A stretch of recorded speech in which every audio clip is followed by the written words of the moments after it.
At sa wakas, napuntahan ko na rin ang paresan ni Diwata. At totoo nga ang chismis, talaga nga naman pinagkakaguluhan at talagang dinarayo ang kanyang paresan.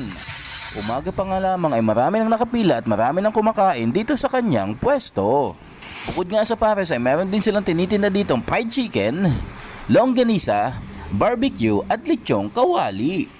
Kaya naman hindi nagpahuli ang inyong Kuya Binoy para tikman ang ipinagmamalaking fried chicken ni Diwata.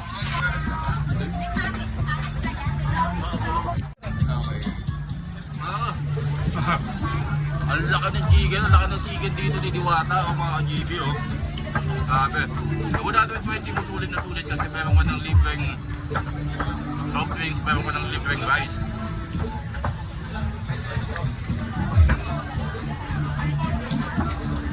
So bahala ka na kung gagamitin mo pang sasawan mga GB.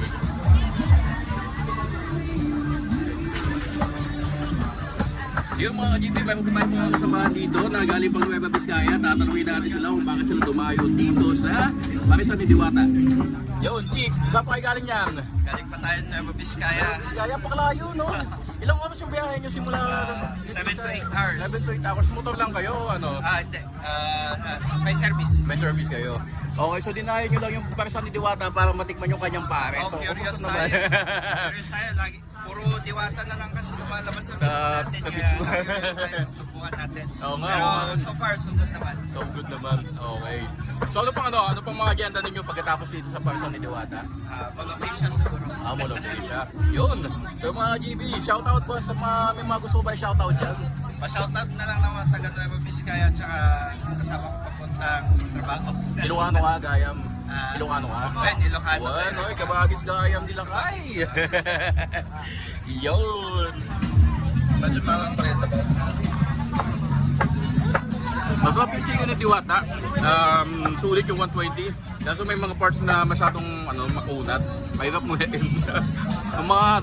Yung mga walang ngipin, mahirapan kayong nguyain kasi makunat. Grabe mga GB, nabusog ako sa isang pa lang ng chicken. Yun. Pero yung kanin hindi ko maubos kasi nga dry na dry. So dapat kapag kakain ka ng chicken at saka ng kanin, dapat meron kang sabaw ng pares para makain mo ng tuloy-tuloy yung kanin. Kasi nga ito nga buwagag yung kanin nila. So kinakailangan lagyan mo siya ng sausawan para lang mabasa yung kanin at maubos mo yung chicken at saka yung rice na in-order mo. Kasi napakarami ng rice tapos napakalaki ng chicken. So ito, nahihirapan akong kainin kasi nga natutuyuan yung lalamunan ko. Kaya yun.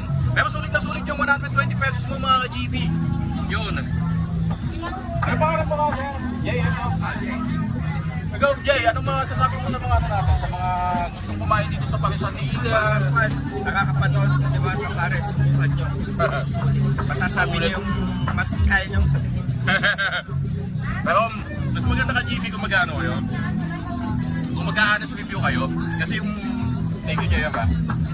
Kasi yung honest review ninyo mga GB, yun yung makakatulong para dumami yung mga customer ni Diwata. Kasi yung masasabihin yung masarap, tapos yung mga pupunta dito hindi naman pala masasarapan, baka ma-disappoint lang sila at hindi na nila balikan yung mga pagkain dito na Diwata. Kaya mas maganda kung sasabihin ninyo ng totoo yung experience nyo dito sa Diwata Pares Overload mga GB. So yun lang naman yung tip ko kapag pupunta kayo dito, huwag kayong mag-expect na masyadong masarap mga GB. Masarap siya, pero may kulang. Yun. Sa mga kumakain dito sa Paresan ni Diwata, siguraduhin natin na hindi tayo magtitira ng mga pagkain kasi mga GB sayang yung mga matitira dito walang kakain. So, yun mga ka-GB, ngayon kung hindi nyo maubos, i-take out nyo na lang katulad ng ginawa ko, hindi ko naubos, take out na lang ako. Kapag nagutom ako sa bahay, makakain ko siya. O kaya, kapag nabusog na ako, pwede ko na maipakain sa iba. So, sayang kasi yung mga natitira dito mga ka-GB. Grabe mga ka-GB, napakainit. Sayang hindi natin nakita si Diwata dito sa kanyang Paresan. Pero okay lang yun, kasi naranasan naman natin, na-try naman natin na pumunta dito sa Diwata Pares Overload mga ka-GB. May experience ninyo yung dami ng tao, yung mga pagkain na pinagkakaguluhan dito, yung malinadayo pa ng mga tao mula sa iba't ibang lugar mga ka-GB.